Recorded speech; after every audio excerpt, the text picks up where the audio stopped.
It's alive. So I can share it. Yes, I guess so. Oh, baby, you got what I need. You say he's just a friend. You say he's just a friend. Oh, baby, you got what I need. All right. Good morning, Tara. Tara, travelpreneur, empowerment diva. Turn down or something.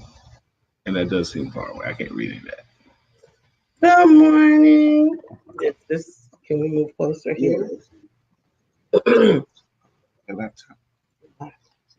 Turn this table around so that this bar is not in front. I can put my leg under.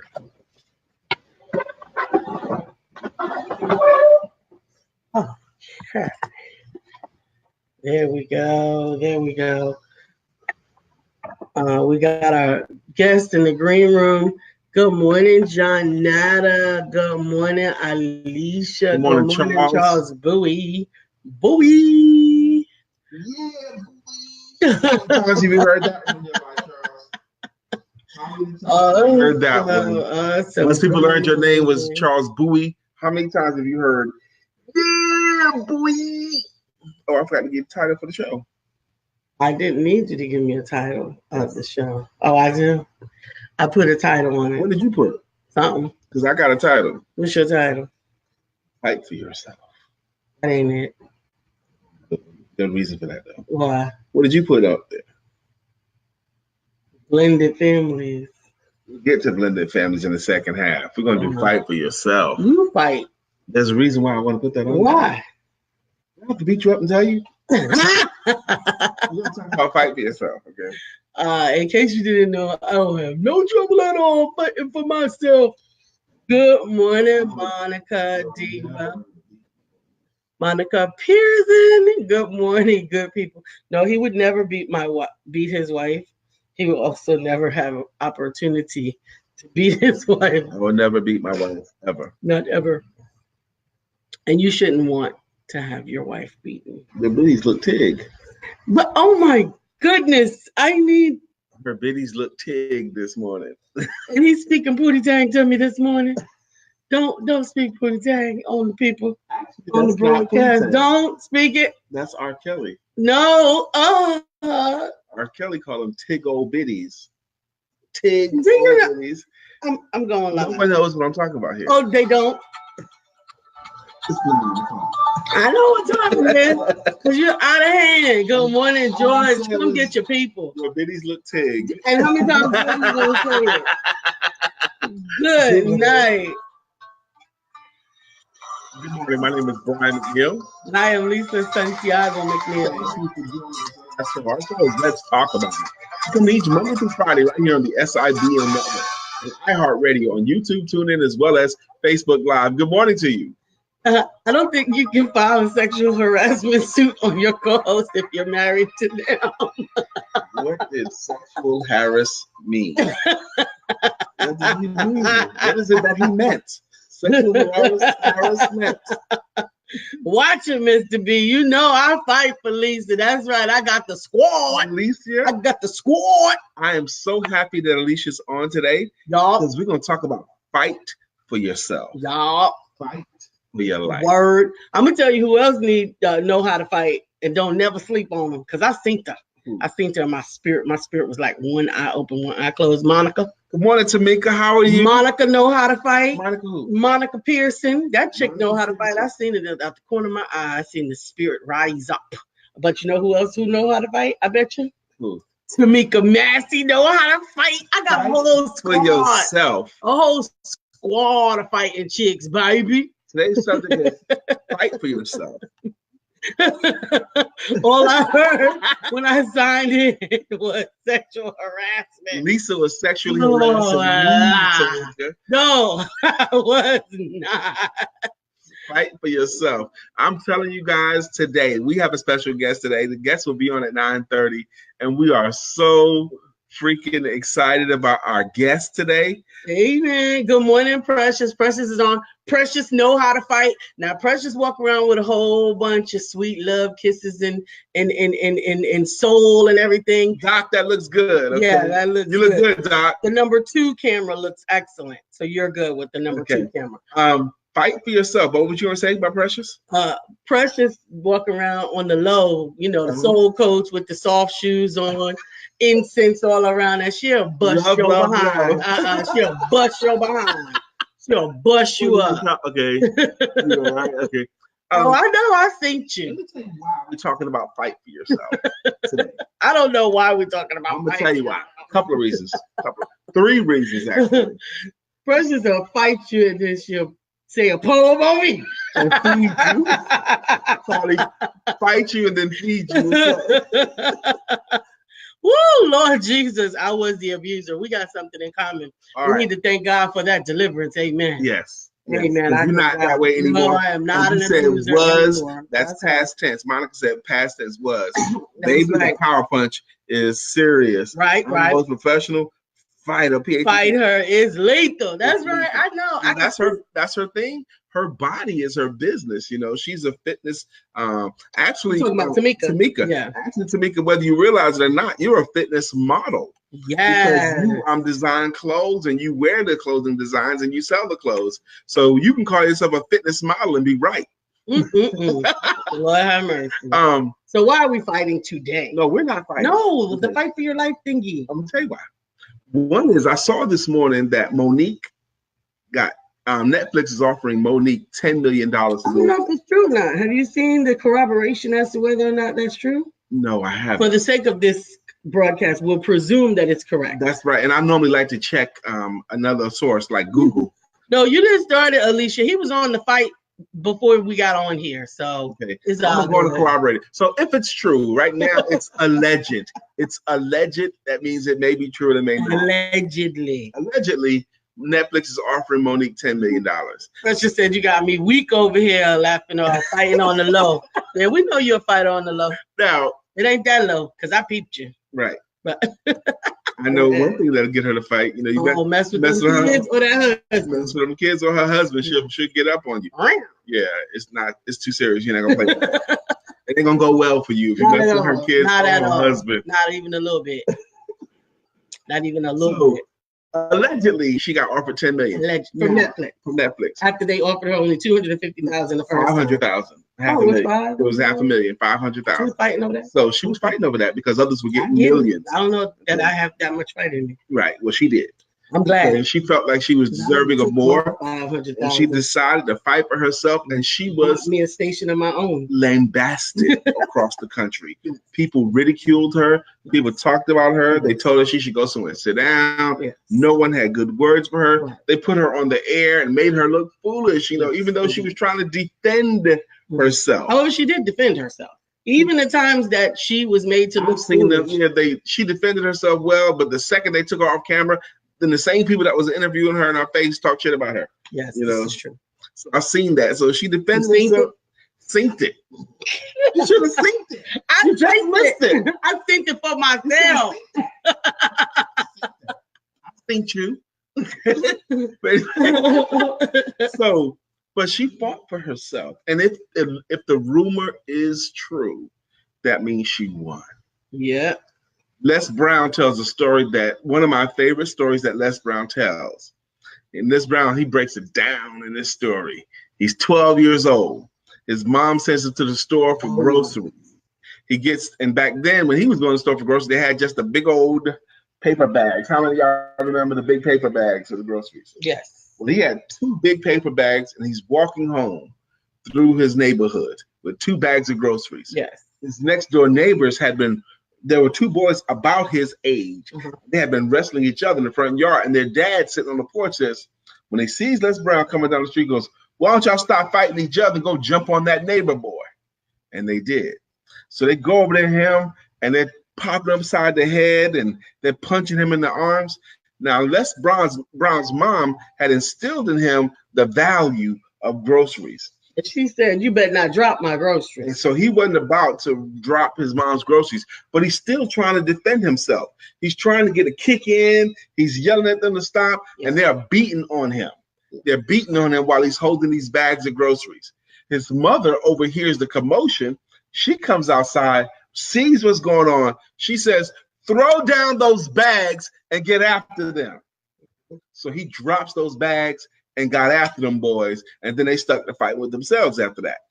Now, sometimes in life, you have to throw down your bags in order to fight for yourself. So sometimes you turn the other cheek, but other times you need to start shaking the table. Sometimes you have to fight for yourself, and sometimes in order to fight for yourself, you have to throw down some bags. That means you have to drop some, you have to say, here's an example. Tamika said, "I wish we could voice record our responses." I know, that would be awesome. Too. But sometimes we hold it on the bags about, you should stay in that job. And parents telling you that, and friends telling you that. Don't you leave that good job. That's a bag. And sometimes you have to throw down that bag and fight for yourself. Cedric the Entertainer tells this story when he worked for Coca-Cola, and that was a quote unquote good job. Okay. And everybody, and he wanted to go do stand-up. Right. And everyone was like, "Don't you leave that good job."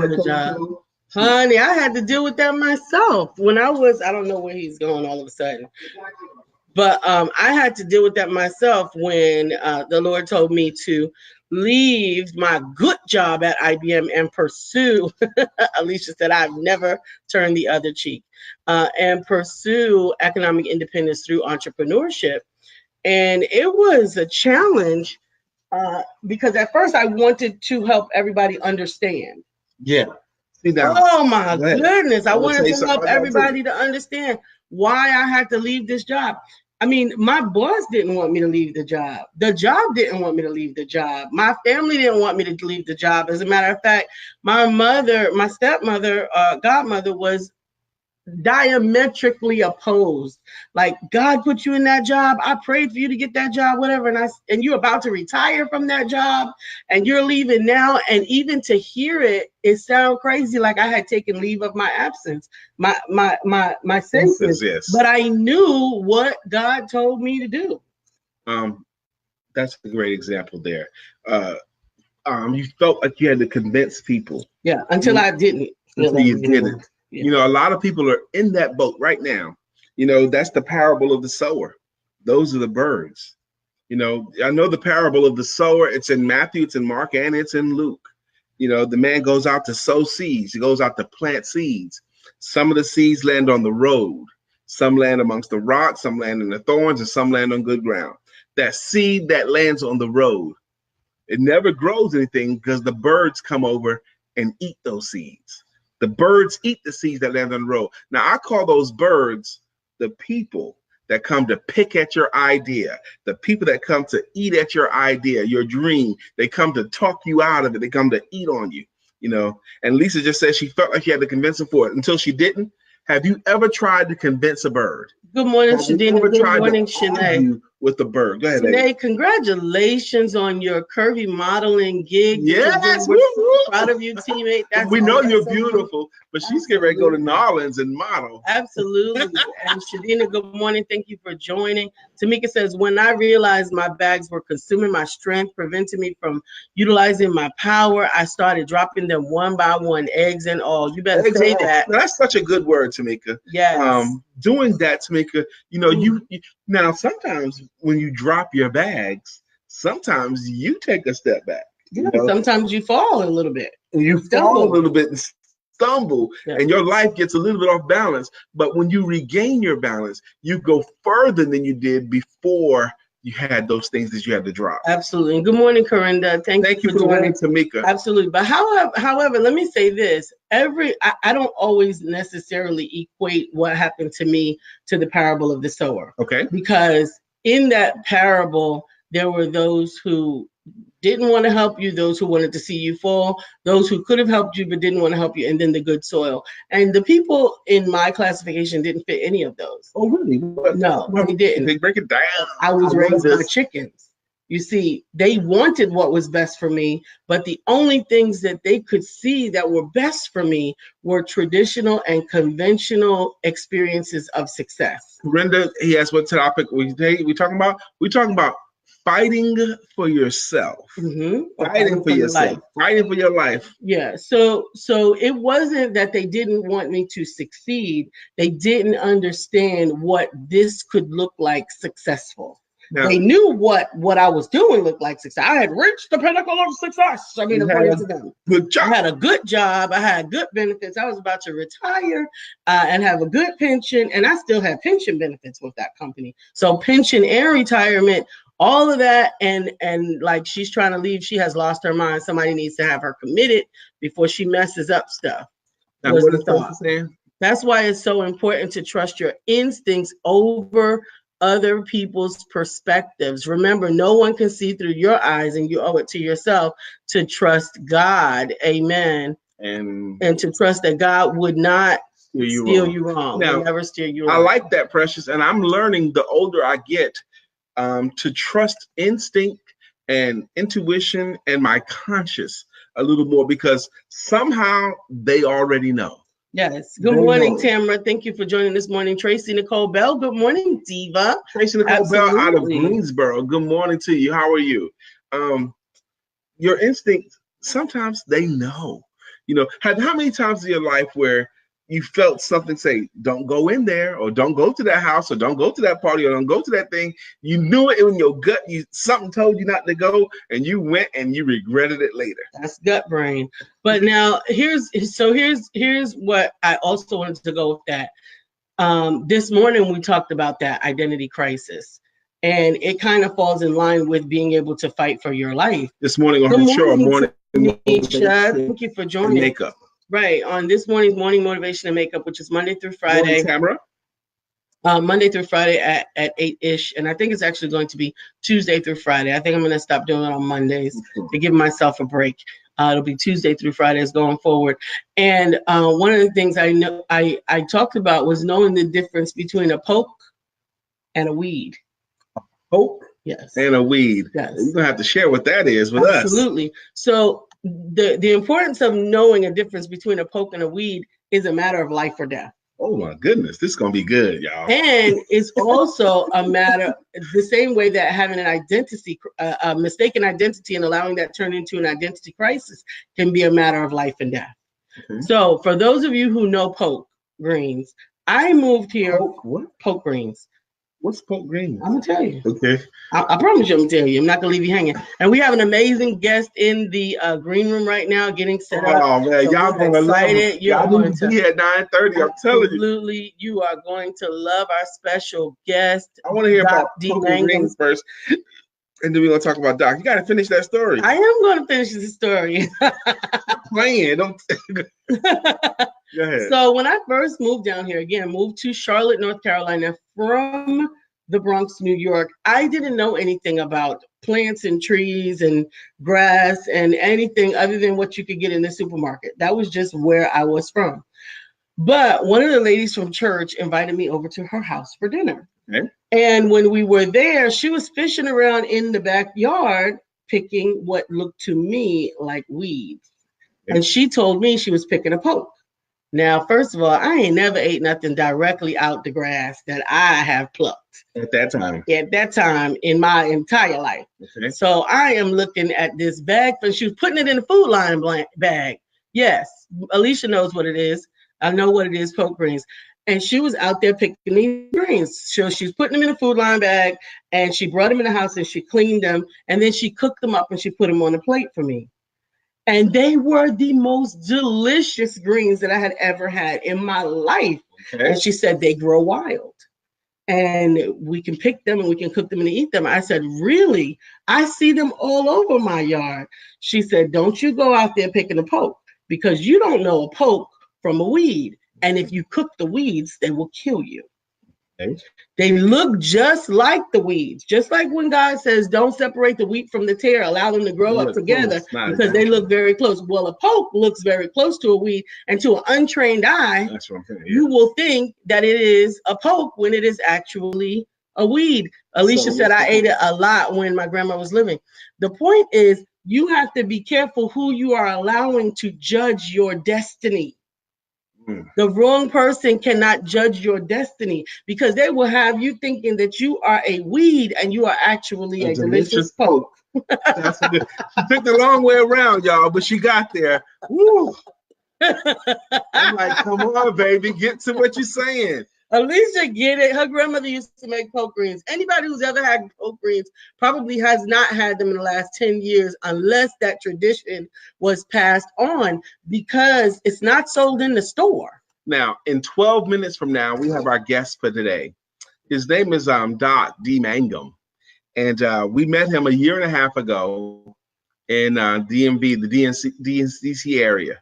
And it was a program put on by Sir Charles Carey, and he had maybe 7, 8, 9 amazing presenters and speakers that were friends of his that he had gathered together for, what was that conference called?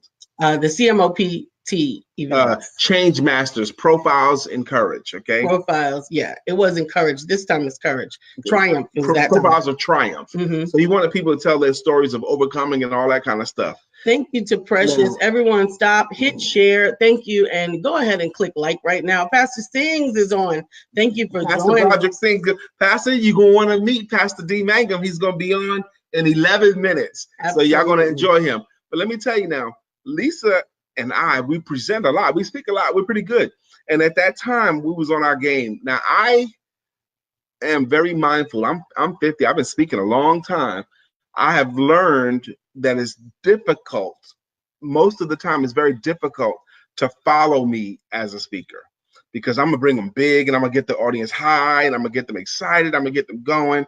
So if you can't match that level of enthusiasm, it's hard to follow me as a speaker. So I'm always concerned about who has to follow me. You better be ready if you got to follow me, because if you come in there any less, even if you're at 90, because I'm going to leave them at 100, you're going to fall flat and it's going your talk's going to be worse because of where it was positioned. Okay. Now I'm not bragging. I'm just saying what I've learned over time. So Doc Dee Mangum had to follow me. Now I had never met him before. And let me tell you, this man not only delivered, but he opened with the smoothest opening lines ever. He opened the only way you could, because I had the crowd standing up and cheering and yelling and all that stuff. And he came up, and you know how you give it honest to, okay. You're honest. Yeah, give honest to the God and all that stuff. But he came in, he says, man, wasn't that great? He came in immediately, he edified the guy that was in front of him so he could kind of like capitalize on the enthusiasm from the speaker in front of him. He said, wasn't that great? Man, didn't we learn something from Brian? I learned so much from Brian. That worked out great. And he took a minute to do it so that he never had a chance for them to die down from where I left them. And then he launched in what he did, and he delivered it beautifully. And I was totally, because he taught too. He speaks about blended families. And I was so impressed, Doc, by the way you was able to follow me, that talk. Absolutely. He's awesome. You guys are going to meet him in 9 minutes. I don't know what Brian is going to do for an introduction then, because he just went and gave a whole lot of full dissertation already. Some stuff that I like about my brother. Brian will not just tell what he like about you. He's going to tell what you're getting ready to tell. He's going to tell your whole story. I know. And if he has heard your presentation, he might retch around and give that too. Stop playing. So, nope, you know say some more stuff about it. Right, that part. Good morning, Denise. Thank you for joining. Talking about fighting for yourself, because at some point you do get to a place where you have that thing in your belly. Lisa's on this thing the last couple of days about your belly brain, a concept that was introduced to us from a friend of ours. Her name was Audretta Hall, one of the new empowerment publishing and multimedia authors. Audretta Hall explained to us we have two brains. We have the brain up here in our head, and there's also a brain in our midsection, in our bellies. And she could commit a very compelling argument that there's a brain that governs how much food and what kind of food you bring into the body to keep you at that weight, okay? Depending upon, just like the brain in your head can be brainwashed by the wrong things, the brain in your gut can also be brainwashed by the wrong things. Well, Lisa's taking that belly brain thing and kind of expanded a little bit and put it into other conversations too since that time. So even when it don't work, But this. Good morning, Denise Willis-Gerst, a professional educator and a runner. And Denise is going to be a guest on our show soon as well. I think can't wait to have her. July 20th. I'm not sure. I have to look up the schedule, but I cannot wait. We got 8 minutes to Doc Mangum come on. Let me tell you some more stuff about Doc Mangum. No. In the last year and a half. When he comes on. Just one more thing. He's become a friend to me. He's become a friend to me. Joy. And he's one of the people that I can call now to have man talk with, you know, and I have had several conversations with him. He lives up there, but him and I, we can get together on the phone when I'm going through some things, when I want to talk about some things, when I'm upset about some things.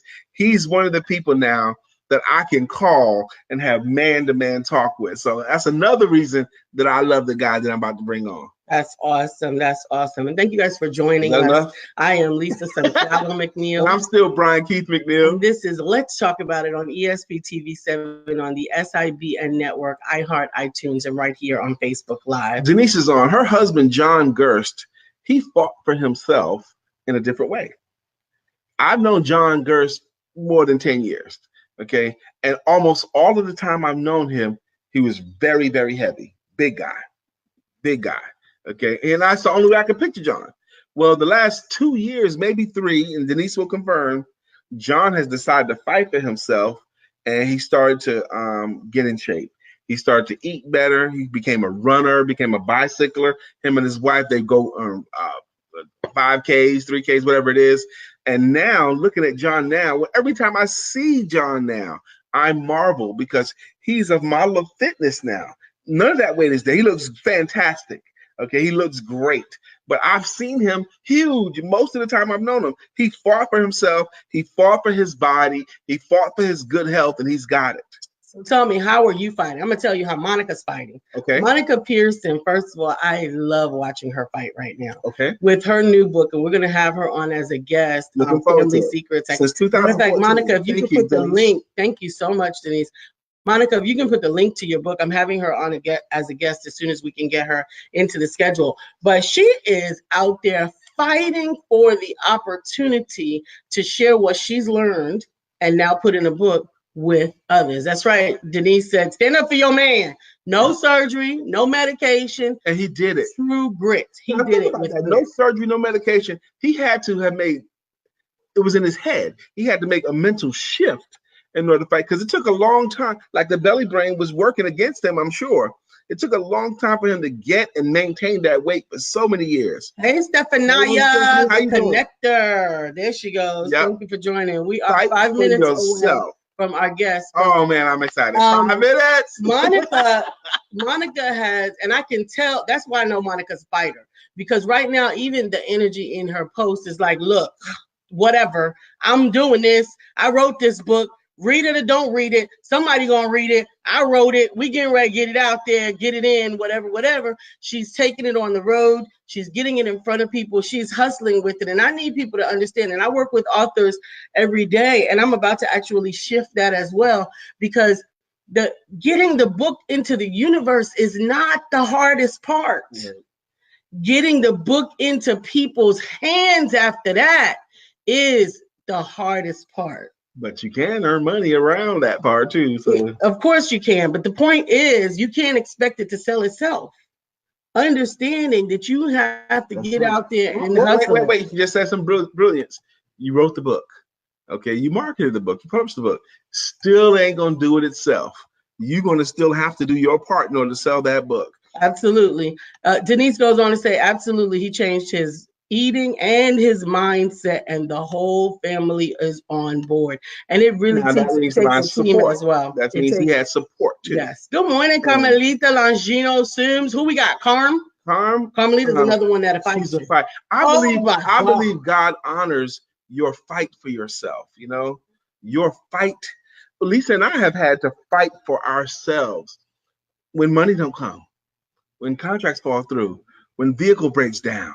When this happens, that happens, you know, if we were weaker people, baby, we need to go get a job. No, we fight for ourselves. Wrong with getting a job as long as for us it is. But go ahead. Absolutely. I don't want somebody to think. So here's what I heard the other day, and I thought it was really, really cool. Mm-hmm. If you are still working and building your business on the side, Yes. consider your job the side hustle. Ooh, I like that. Consider your job. Really like that shift.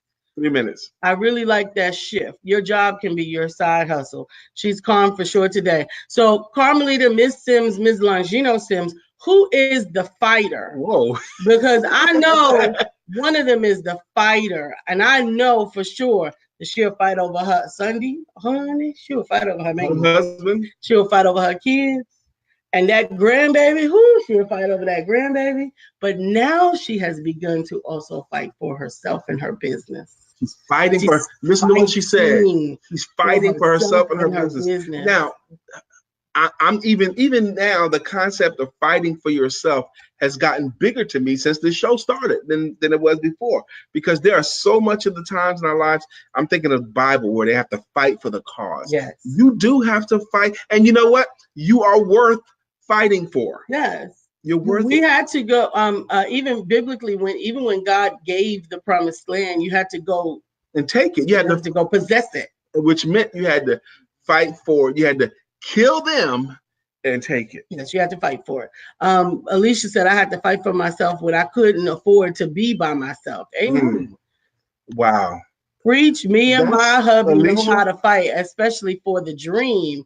Amen. And that is us as individuals and as a unit. Amen. Yeah, Alicia, that's one of the reasons why you and Lisa are so good together, because Lisa, that's her life's ministry, so that no woman is ever in a situation where they have to be somewhere just because they don't have the money to go somewhere else. That's right. That's in her core deep. Yeah, that's what she's here for. For real. Because for me, there were too many. 1 minute. There were too many women, myself included, that had to make inappropriate decisions in order to survive because we didn't have any other options at that time, or we didn't know of the other options that we had. And if Lisa could save one woman from ever being in that place, she would have felt like she did her life work. Absolutely. Tamara, Lisa, she is Carmelita Longino Sims. She is the true fighter. Okay. Amen. Amen. When she turns into Carmelita Longino Sims, she is a true fighter. All right. So she just be chilling in the cut, Carm. Does anyone here know what a blended family is? Anyone ever came from a blended family? The next person we're about to bring here, that's his ministry. That's part of his ministry. His name is Doc Dee Mangum. His name is Dee Mangum. We call him Doc affectionately. Please help me welcome Dee Mangum to the show. What's up, Doc? What's happening, wonderful people? I am excited that you guys have allowed me to come in and hang out with you guys. I'm so excited. I'm listening to Fighting for Yourself. And you know what? If you are in a blended family, you have to learn the technique of fighting for yourself, because it takes a special person to understand the blended family. Let me kind of break that in. A blended family is someone that's not connected by blood. If you marry someone that has a child from a previous relationship, and that's not that biological child, now we're talking about the bonus child. And I think it's really important that we understand how special we are as a blended family. Lisa and Brian, you guys are so amazing. I met this wonderful couple, my wife and I, Michelle. She's not here with me right now. She's in the other room taking a nap, but that's cool, because we've been, like you guys, burning the midnight oil to do what we need to do. But I'm grateful for allowing me to come and share my heart, my spirit, my core, because I truly believe that the blended family is a special family. And God, first blended family, let me give you Bible, was in Genesis 16, when Abraham hooked up with his handmaiden, or Sarah's handmaiden, and they had Ishmael. So, y'all know the story about what's still going on when you try to take things in your hand. But the reality is, regardless if you had a child out of wedlock, regardless if you remarried somebody and you accepted their children and understood that there's a package deal, you should be doing that right now, because understanding, and I tell guys all the time when I talk to them that are in blended family or bonus dads, let me use that term. I tell them that your job as a bonus dad is to come into the blended family to be a mentor, to be the prayer warrior of that house, not to replace the biological dad, because you're the bonus dad. if you understand your role, and if you don't understand your role, check me out. I'll help you with your role, because I'm a third generation blended family. Let me kind of give you a little history about me. Wait, let me I always like a second. Hold on a second, Doc, because there's some stuff going on in the background that we're going to give you a chance to address. And we need to address it as well, because as the founder of Women Empowerment Networks, I'm sort of a de facto mother of a blended family of amazing grown daughters. And right now, one of my daughters / sisters, Alicia, said, I just want a family. And I'm thankful that her Diva sisters, and Diva stands for Divinely Empowered, Victoriously Anointed, said, you have a family, sister. And then another one of the sisters says, you have a family, Alicia, Precious Pauling. We are a blended family right here. And that's awesome. That is awesome. Doc, you're so good at what you do. No one has to prompt you. I was going to say, please explain what blended family is to you. But now, because of what's going on, there's a lot of love going on in the background. I want you to, blended family has more than one look, I want to talk about that a little bit, especially looking at these women supporting Alicia. Alicia's a mom, but she's not married now. Okay, so you're on point. I just want to interject that right there. We had to address it. Yes, I appreciate that. Y'all, I'm with you guys. Whatever you want me to do, I'll do. I'll do backwards flip of blended families. I'll wave my hands. Whatever you want me to do. I think the reality is that people misunderstand why God created us and what things happen in our lives. And I'm going to share a little bit about my story, because a lot of times people don't understand. You talk about blended families. I wrote this book, Blending to Make It: Ingredients for a Successful Blended Family. People don't understand that I came from somewhere. When I was 9 years old, my mom got divorced from my biological dad. 6 sons and 1 daughter, and we inherited a stepdad. And this stepdad didn't understand the concepts of coming in, cultivating a relationship with your new family, and not coming in with this high road, take the hard fist, or coming in, you take the high, he's going to take the road, you get out if you don't obey what's going on. And so I ran into a situation with him at 10 years old that he disciplined me, but he disciplined me so harshly that I really was like, dude, you just got here. You've been married to mom for like 6 months. You haven't even taken time out to know your non-biological or bonus children. And so that was my first experience with the blended family. I didn't know I was going into a blended family. And so I want to give your audience a real Dee Mangum. Let's take the doc out for a minute. Let's take the doc out. Let's deal with Dee Mangum. Dee Mangum came from a blended family that was broken. So the second time I had into a blended family, I was probably about 21 years old. I met this young lady, and I have my mother's spirit, God rest her soul. I'm a caretaker. And so I met this young lady who had 2 children by another individual. And so we ended up hooking up, and I ended up marrying her. And her children was, I think they were 6 and 8 at that time. I had no children. I had no chick or child.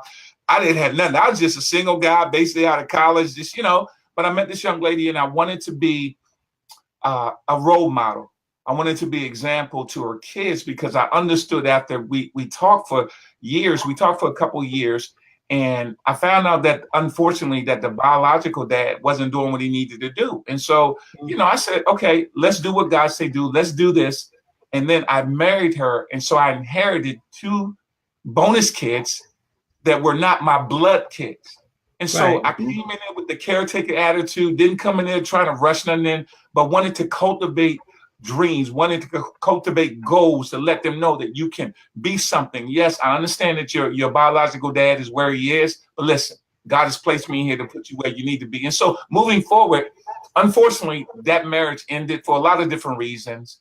I still stay in contact. I saw my bonus daughter last week, and she's I guess she's in her early 40s or late 30s. But anyway, we hugged and loved on each other. And then so what happened, we got divorced, and it happens. I don't promote divorce. I don't advocate, but things happen. So anyway, as I move forward, I had the opportunity.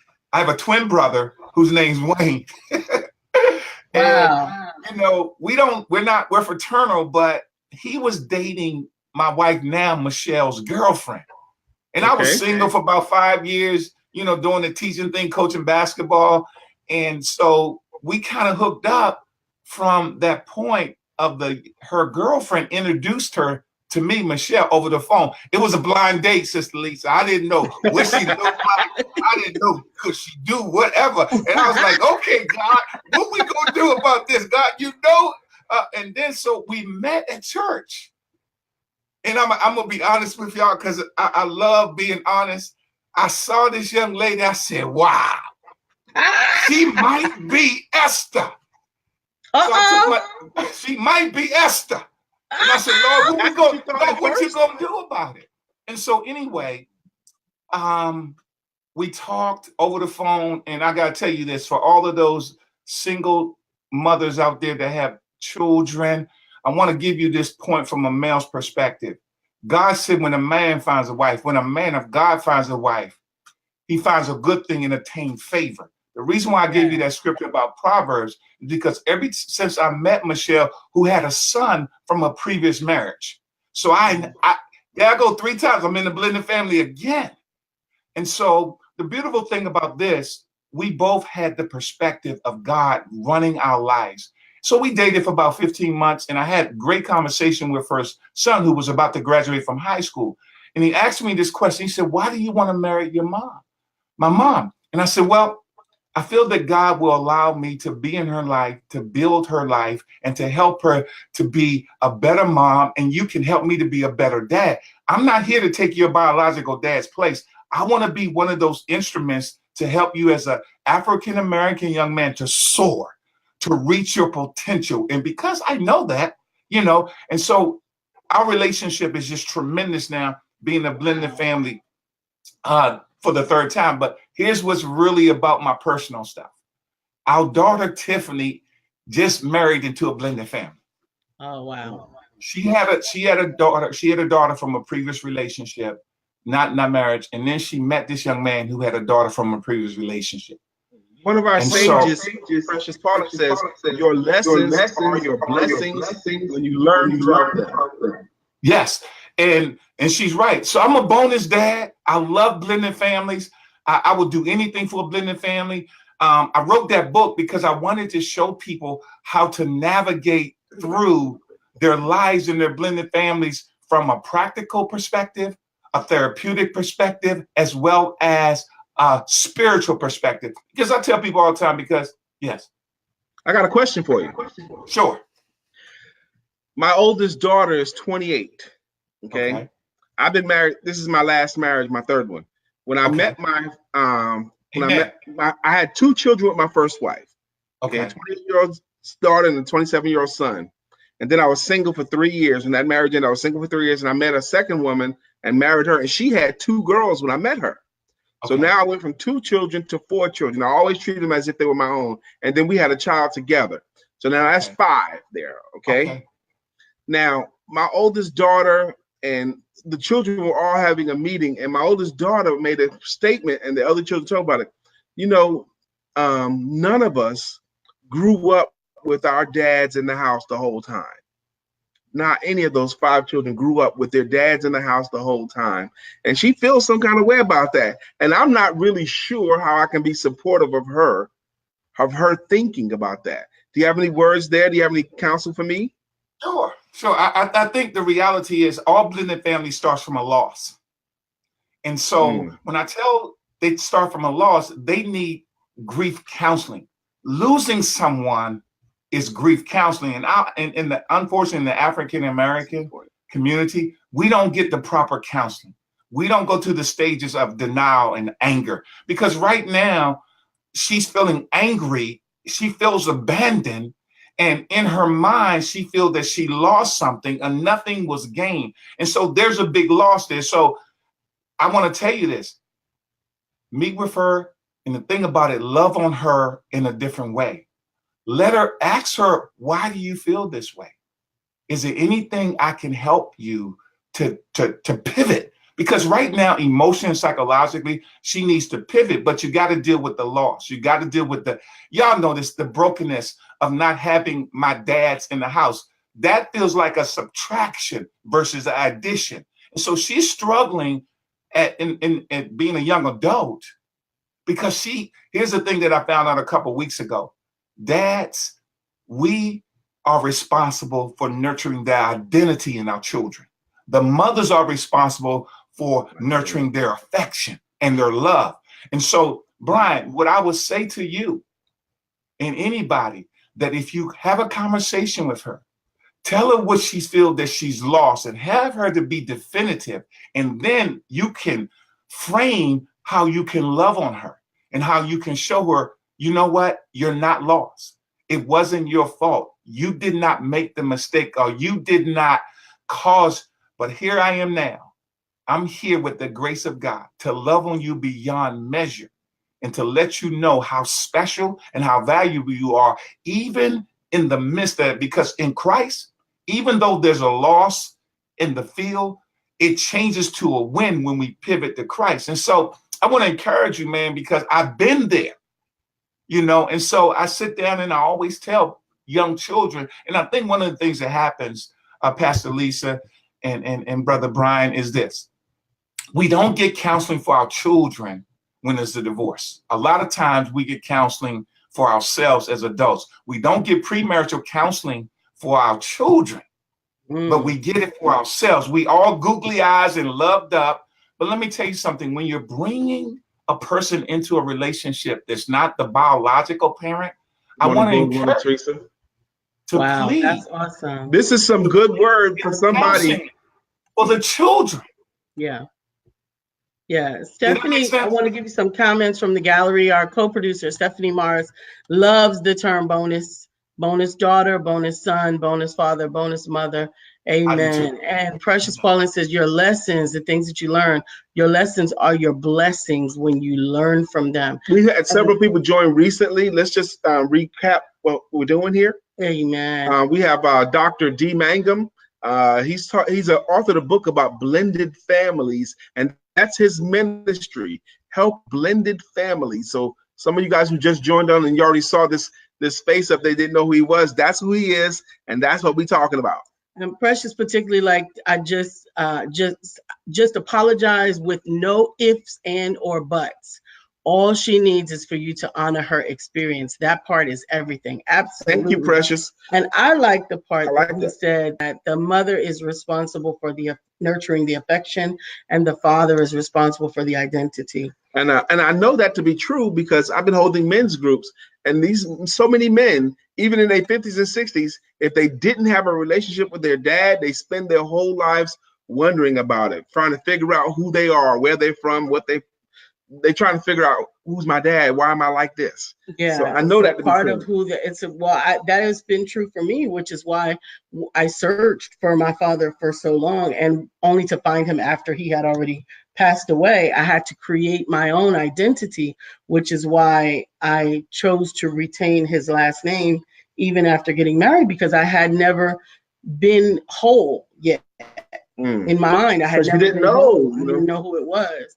Keisha Wright says, I love what you're saying. I believe this 100%. Thank you. You get absolutely some amens today, Doc. Amen. Well, bless. It's all about the Lord, you know, Brian and Lisa, because I tell people all the time.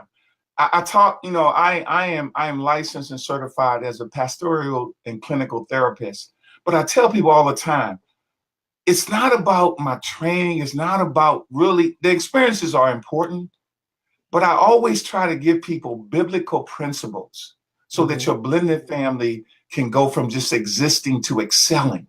And so you need to understand that God created a family.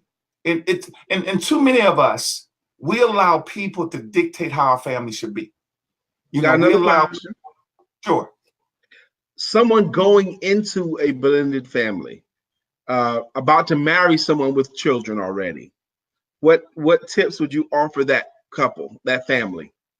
Well, that couple, first of all, I will ask this question. What type of premarital counseling are you getting? Are you including your children, whether you have children with the dad or the mom? Are you including them in the part of the process?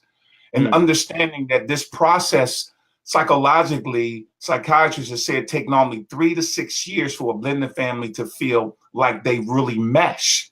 You know, never heard that before. Wow. Yeah, it takes 3 to 6 years. It used to be 4 to 8, but because of the treatments and because of people getting more counseling and understanding that you just don't jump off into a blended family without understanding some of the challenges and the changes. So I would tell that couple that's getting ready to go in there, first of all, spend time in developing if you can.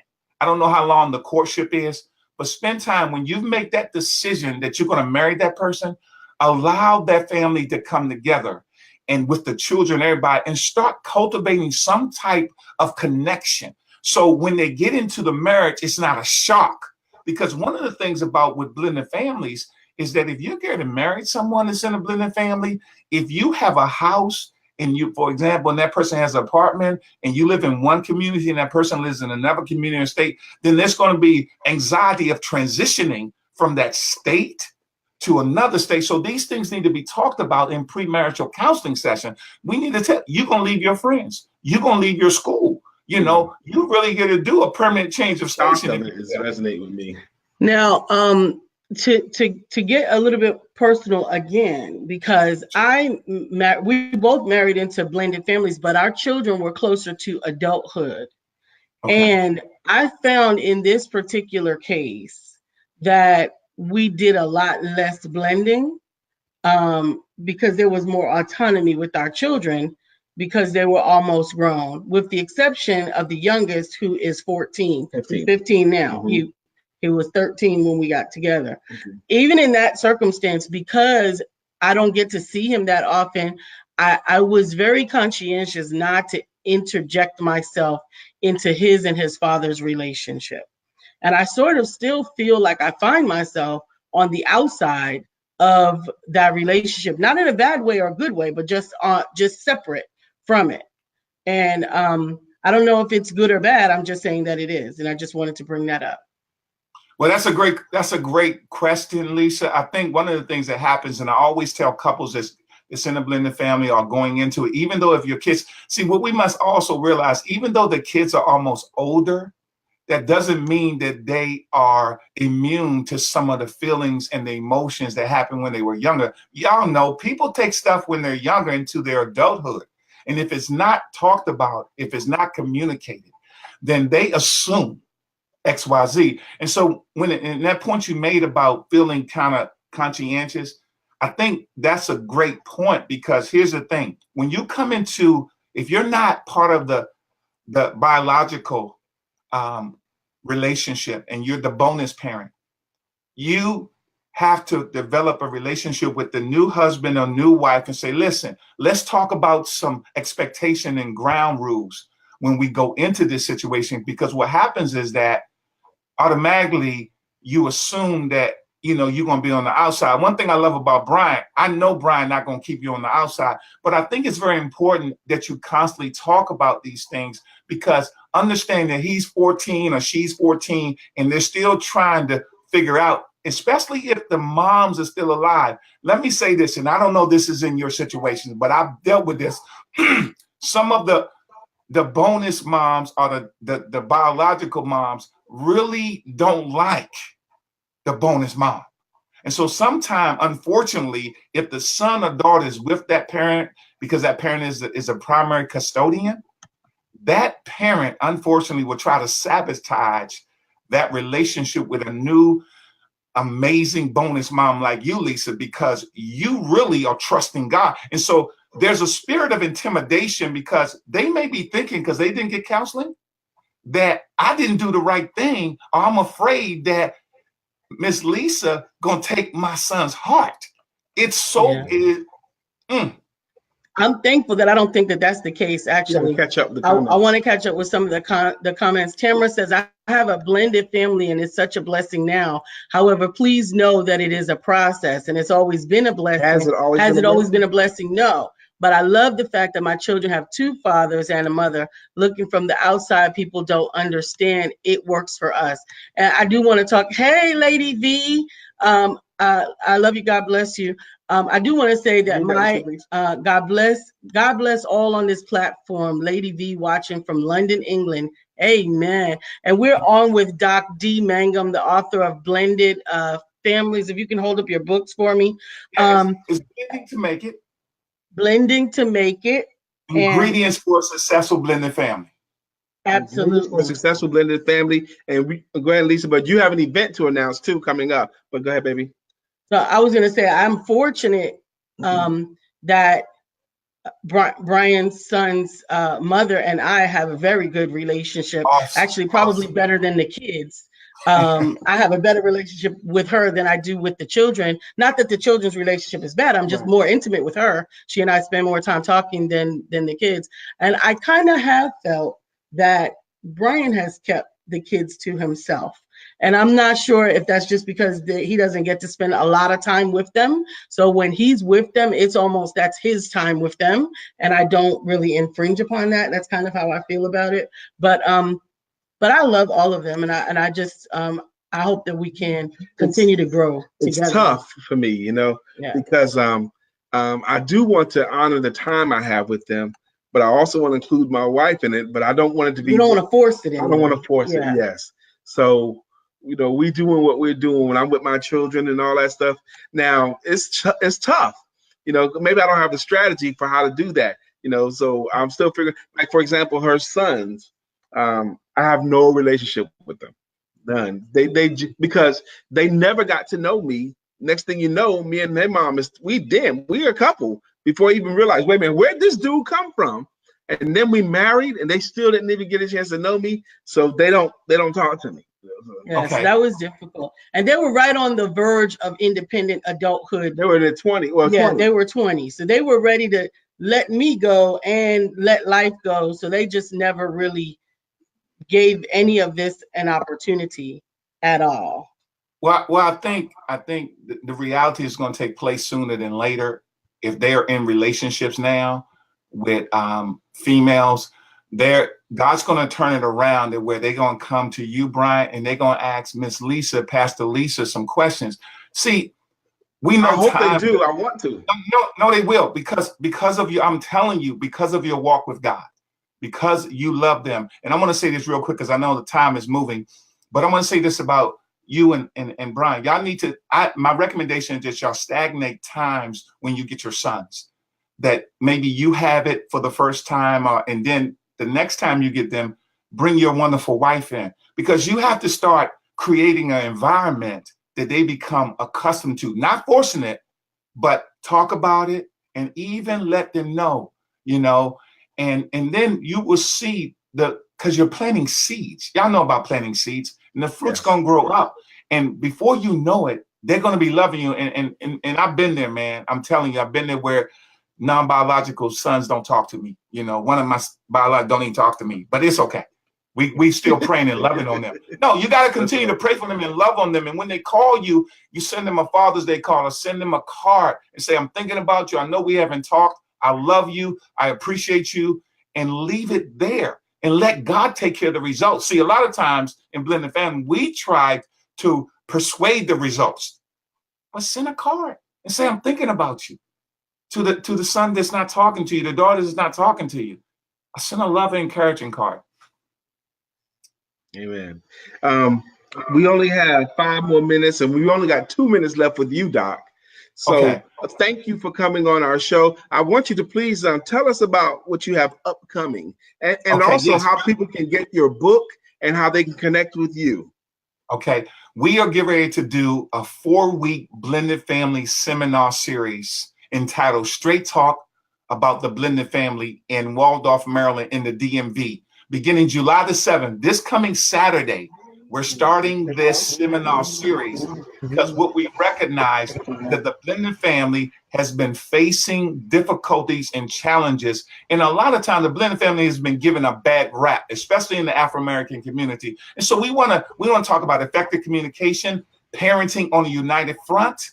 We want to talk about forgiveness. We want to talk about accepting one another, regardless of the baggage you have, so that we can blend. Just like you put fruits to make a smoothie, we got to start blending our blended families. You can get. Oh, go ahead. We got 1 minute because we got to take the last 3. But go ahead. Sure. You can get the tickets at www.imaginemefamilyworshipcenter.org. Again, www.imaginemefamilyworshipcenter.org. If you go onto that website, it will give you the times, the dates, and the speakers that will be speaking. If you've If you look me up, look up Dr. Dee Mangum on Facebook. You can look up Dr. Blend on Twitter, Instagram, Dr. Dwayne Mangum. You can find me. Everything is on there. Again, thank you guys so much.